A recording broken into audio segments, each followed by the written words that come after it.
Bienvenue à l'étude de l'école du sabbat. Après avoir médité sur l'appel extraordinaire de Moïse au buisson ardent, nous avons découvert comment, après quelques hésitations face à cet appel, Moïse a finalement décidé d'accomplir cette mission probablement difficile, mais cette mission avec la puissance du Dieu qu'il avait rencontré. Et donc, il est parti à la rencontre de Pharaon. Et aujourd'hui, dans la leçon numéro 3, nous allons découvrir que c'est vrai, Dieu appelle. Mais quelquefois, l'exécution de l'appel n'est pas aussi facile qu'on le pense. Et c'est pourquoi le thème que nous allons étudier aujourd'hui, c'est un début difficile. Nous recevons sur ce plateau Monsieur Mousso Claver, bienvenue. Merci. Et Madame Monica Bakari, bienvenue. Merci. Merci bien. Et tout de suite, nous allons commencer notre leçon en posant la toute première question. Moïse, donc, après la rencontre avec Dieu au buisson ardent, retourne en Égypte et il part accomplir sa mission. Et comment ça se passe? Bien, mais après, donc, l'encouragement que Dieu donne à Moïse, ce dernier est galvanisé et en compagnie de son frère Aaron, il va à la rencontre de Pharaon. Et il faut dire que d'entrée de jeu, dès les premiers contacts, cette rencontre est électrique parce que Pharaon ne reçoit pas favorablement le message que Moïse lui apporte. Et bien au contraire, il le rudoie et le renvoie. Parce que pour lui, c'est comme si son autorité était bafouée. Voilà. En fait, qu'est-ce que Moïse dit exactement? Qu'est-ce qu'il dit à Pharaon quand il arrive? Il vient et il dit à Pharaon, oh, l'Éternel demande que tu laisses aller son peuple. Waouh! Juste comme ça, hein? Il ne présente même pas l'Éternel. Qui est l'Éternel? Oui. Et Pharaon revient sur ça pour dire, qui est même l'Éternel que je dois obéir à ces instructions-là? Donc, il ne comprend pas. Il ne comprend pas. Pourquoi tu viens avec quelqu'un que je ne connais pas et tu me demandes de laisser ceux qui travaillent pour moi? Ouais. Sous quelle autorité, hein? Oui. En fait, c'est une question d'autorité. Oui. Il faut dire que le Pharaon, c'est le premier responsable d'un pays aussi puissant que l'Égypte à cette époque. Et donc, à la limite, il est Dieu sur terre. D'ailleurs, je pense que les gens le considéraient comme Dieu. Exactement. Il est Dieu sur terre et se voit intimer l'ordre par un esclave. Parce que Moïse fait partie du peuple hébreu qui était en esclavage. Je veux que tu laisses partir mon peuple. Pour lui, c'est même une insulte. Et son orgueil est fouetté. Et de là, sa réponse, je voudrais peut-être lire un peu comment il le dit. Oui. Dans le verset 2 du chapitre 5, il dit « Qui est l'Éternel pour que j'obéisse à sa voix en laissant aller Israël ? Je ne connais point l'Éternel et je ne laisserai point aller Israël. » Et là c'est une réaction claire. Oui. Mais non seulement il dit qu'il ne laisse pas aller Israël, mais il réagit plus difficilement, hein, Monica. Ah oui, il réagit plus difficilement. Il dit, bon, c'est la paresse, peut-être ce que vous êtes en train de faire là, c'est pas suffisant. Oui. Avant, j'ai donné les matériaux pour le travail. Cette fois-ci, vous allez partir chercher vous-même et vous allez faire le même nombre de briques que vous devez faire chaque jour. Comme ça, vous n'allez pas songer à des paroles mensongères. Tu vois ça? Waouh. Et voilà que Moïse, qui vient demander une libération, reçoit cela. Qu'est-ce que vous pensez du fait que Dieu vous envoie avec toute la puissance, comme Jésus a envoyé les disciples, allez-y prêcher l'évangile, et puis une réaction brusque comme ça, de ceux à qui on prêche l'évangile. C'est décourageant, n'est-ce pas? Oui, tout à fait, c'est décourageant, mais cela fait partie également des défis de la mission. Quand le Seigneur nous envoie, il ne faut pas toujours s'attendre à ce qui est rose. Il faut être préparé que l'adversité peut surgir et donc l'enfant de Dieu doit être prêt à toute éventualité. Alors, le cas de Moïse est une illustration parfaite de cela, parce que avec la puissance de Dieu, l'homme peut se dire, bon, la victoire est presque acquise, est tout à fait acquise. Mais il voit là un blocage et il est obligé de rebrousser chemin, de faire machine arrière.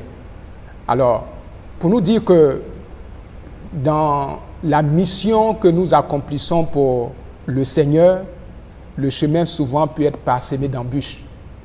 Et donc cela ne doit pas être vraiment une occasion de découragement, mais plutôt quand cela arrive, il faut se référer à celui qui nous a donné la mission pour qu'il puisse nous orienter encore dans les voies qu'il faut.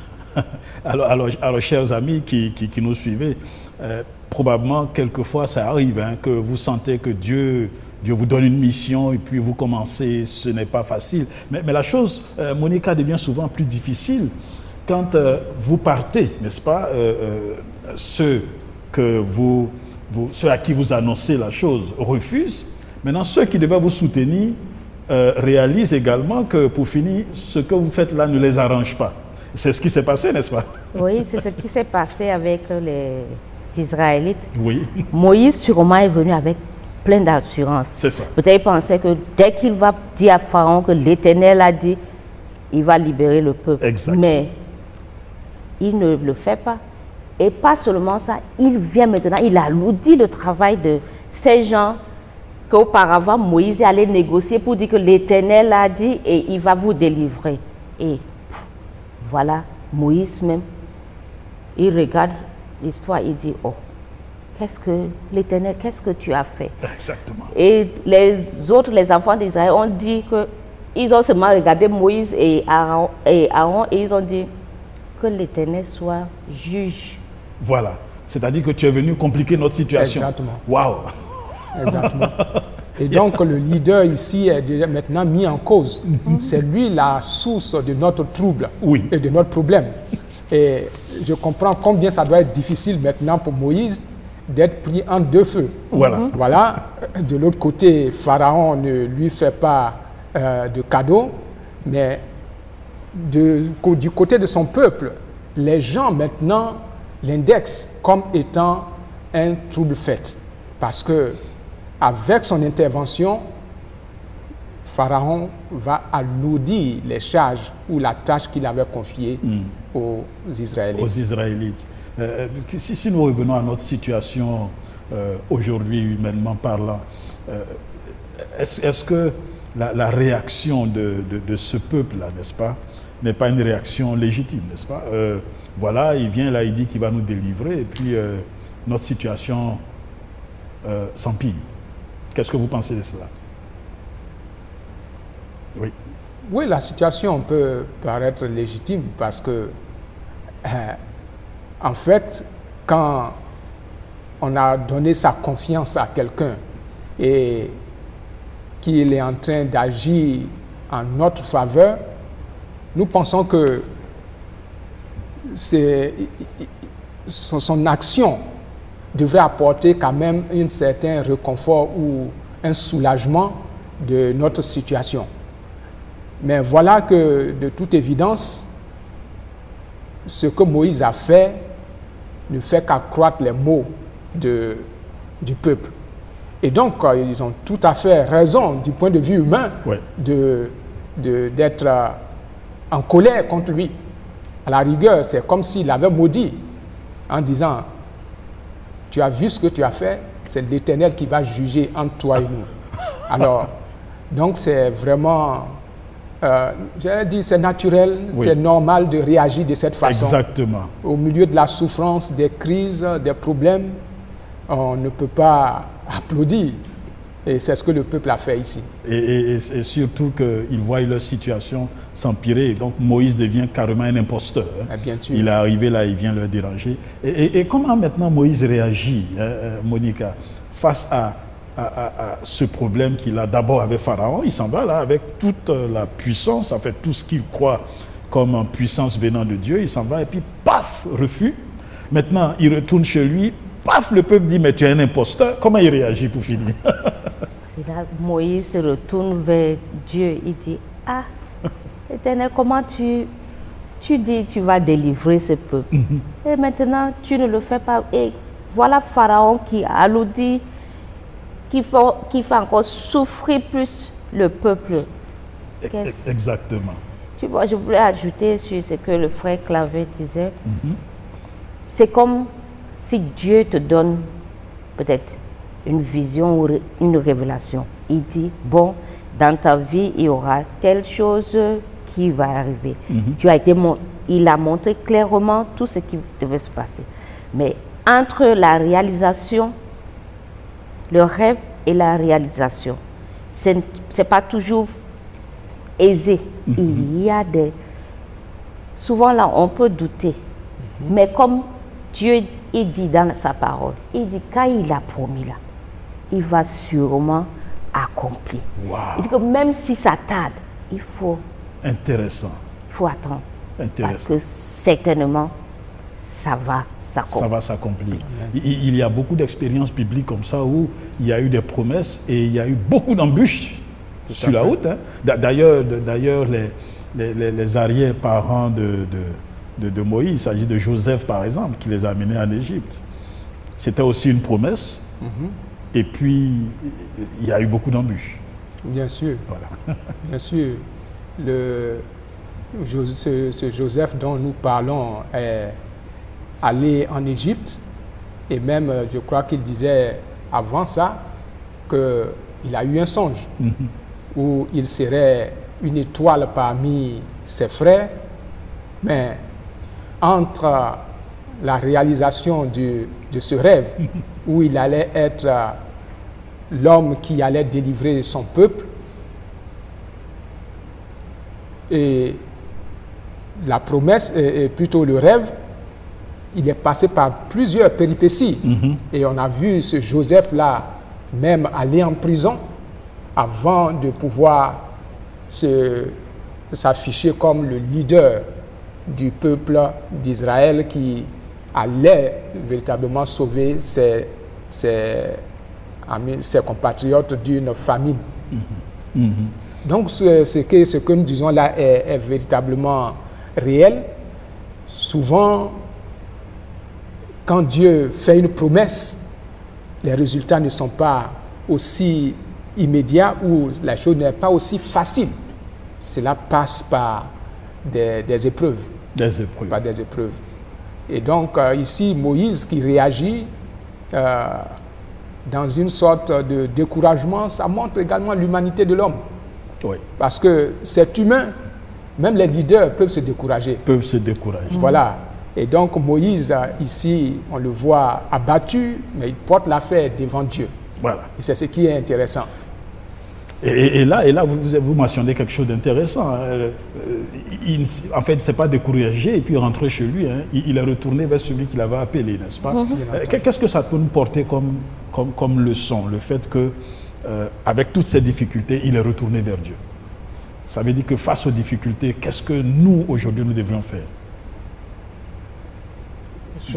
Je crois que face aux difficultés, l'exemple de Moïse, il n'a pas cherché de solution de lui-même. Oui. Il est retourné à la source, Okay. d'où il avait reçu l'instruction, pour comprendre pourquoi le peuple n'a pas été délivré.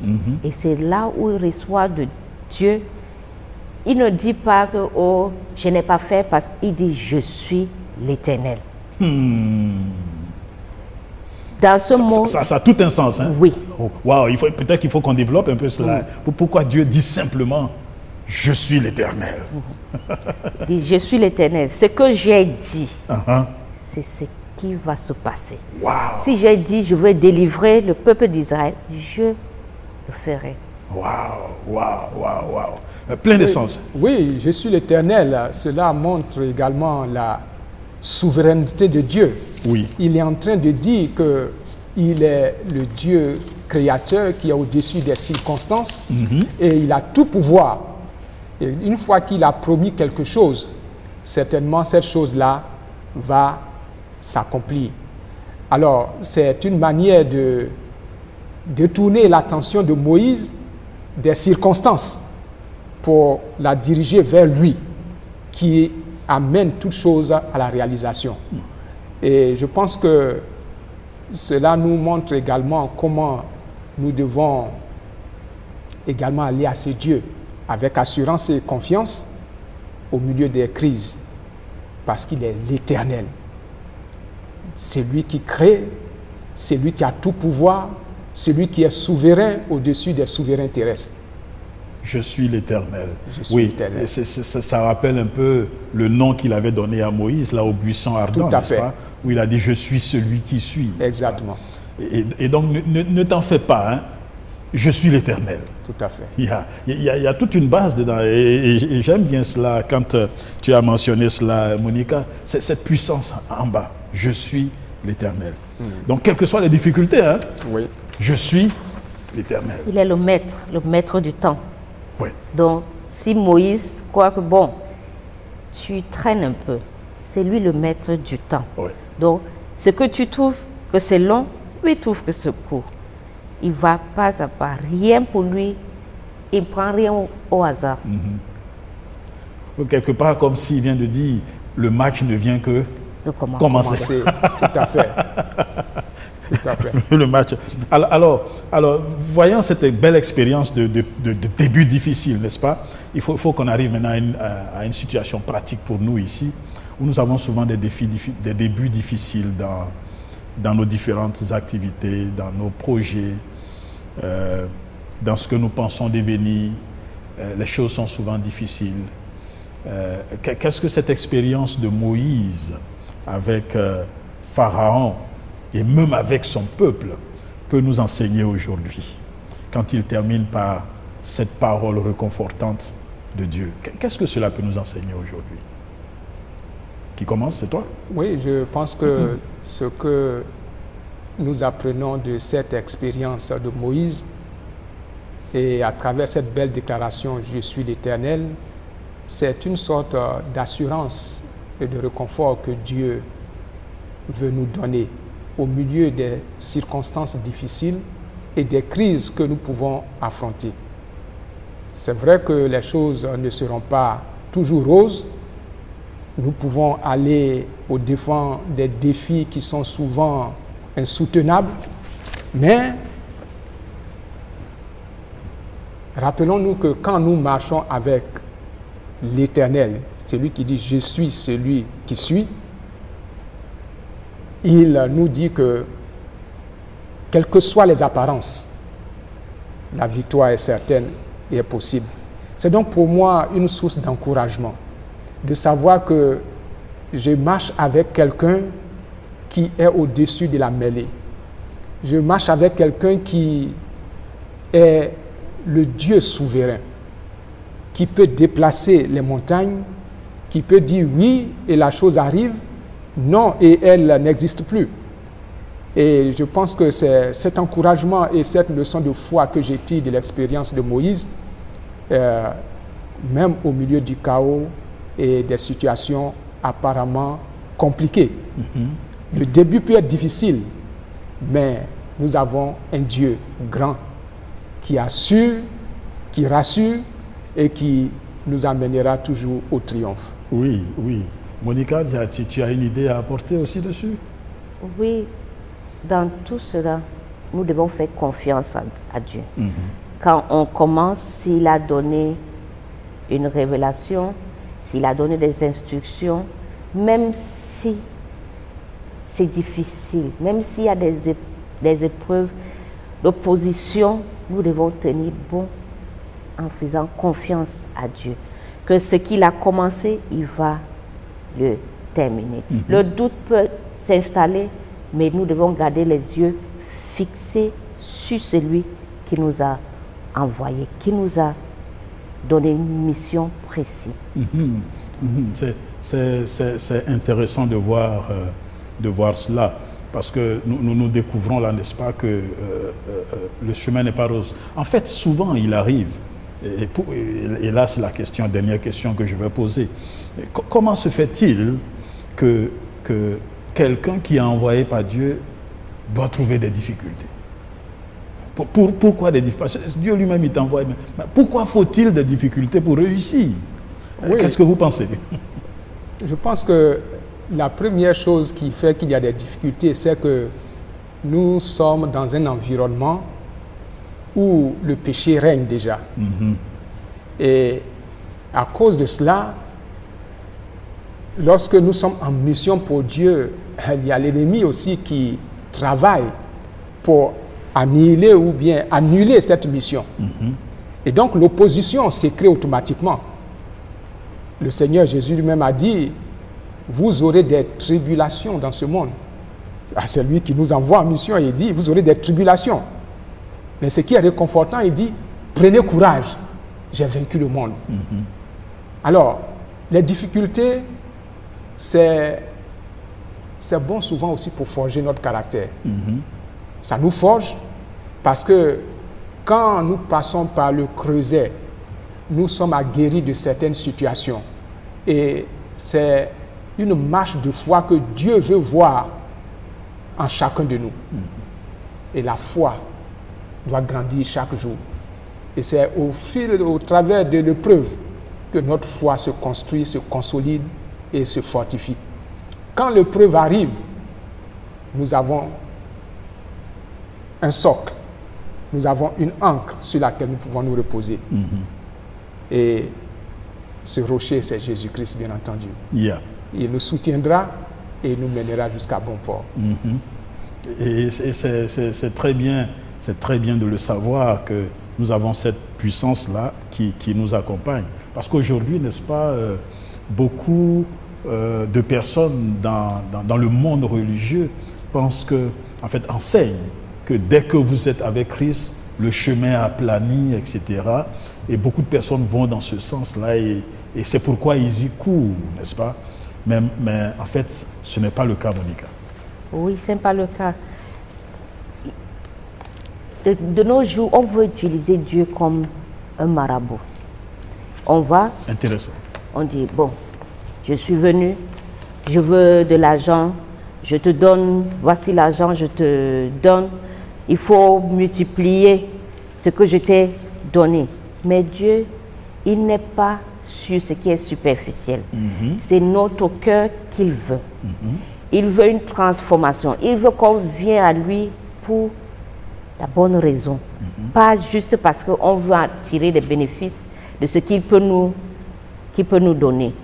Et en disant cela, je reviens sur la leçon que Dieu, il pouvait faire en sorte que Moïse il parle à Pharaon et les enfants soient libérés. C'est ça. Mais pour le bien de Moïse, Aaron et les enfants d'Israël, il fallait cette difficulté pour leur montrer que leur Dieu est capable de leur tirer de la plus grande fossée. Pour les aider de faire plus confiance à Dieu et de voir sa grandeur. Parce que dès le départ, moi je pense que c'est pour cela que Dieu n'a pas agi d'un coup. Ce n'est pas parce qu'il ne pouvait pas. Donc, il prend le temps, c'est pour le caractère de Moïse et les enfants d'Israël. C'est pour leur bien. Et aussi pour les Égyptiens, ceux qui vont désirer suivre Dieu. C'est pour leur démontrer que je suis l'Éternel. Waouh. Et c'est ça. Donc quand on ressort de tout ceci, on comprend que ces expériences, en général, sont éducatrices. Bien entendu. C'est pour nous aider. Et vous le dites de manière intéressante, dans le fait que s'ils avaient été délivrés là, tout de suite, là, ils n'allaient même pas connaître qui est Dieu. Bien sûr. Ouais. Parce que même après tout ça, On voit la fin de l'histoire qu'ils n'ont pas encore connue. Exactement. Et c'est super cela. Alors qu'on conclut, Claver, je voudrais que tu dises un mot de fin. Qu'est-ce qu'on peut tirer de cette leçon? Ce que je tire de cette leçon, c'est que quand Dieu nous envoie en mission, ou bien même quand nous marchons avec Dieu, nous devons nous attendre à l'adversité. Que cette adversité ne nous effraie pas. Et d'ailleurs, elle doit nous conforter dans notre position que nous sommes sur la bonne voie. Parce que s'il n'y en a pas du tout, cela voudrait peut-être dire que je serais en train de m'accommoder au monde, à l'ennemi. Mais quand même il y a de l'adversité, je dois comprendre que le Seigneur qui m'a envoyé en mission, ou même qui m'a dit de suivre sa voie, est passé par les mêmes épreuves. Nous avons vu notre Seigneur sur la terre, rien n'a été facile pour lui, mais il est allé jusqu'à la fin de sa mission et il a été victorieux. Et c'est le même qui dit, ceux qui veulent vivre pieusement en Jésus seront persécutés. Parfois, les épreuves seront là, elles sont utiles, mais c'est pour moi, un rendez-vous. Une épreuve doit être moi un rendez-vous de revenir toujours au Seigneur Jésus-Christ. Parce que c'est lui qui mènera la victoire et nous donnera le triomphe. Oh, merveilleux, merveilleux. Alors, chers amis, téléspectateurs qui nous suivez, vous êtes probablement décidés d'aller œuvrer pour Dieu. Vous sentez que Dieu vous appelle à faire quelque chose. Vous avez probablement reçu l'appel d'aller prêcher l'évangile. Vous voulez faire des grandes choses, des grandes réalisations pour Dieu. Et souvent, vous butez face à des difficultés. Mais sachez que nous sommes dans un combat. Un combat, n'est-ce pas, face à celui qui a décidé de défier Dieu. Mais Dieu nous dit aujourd'hui, comme il a dit à Moïse, « Je suis l'Éternel ». Et donc, la fin de la chose vaut mieux que son commencement.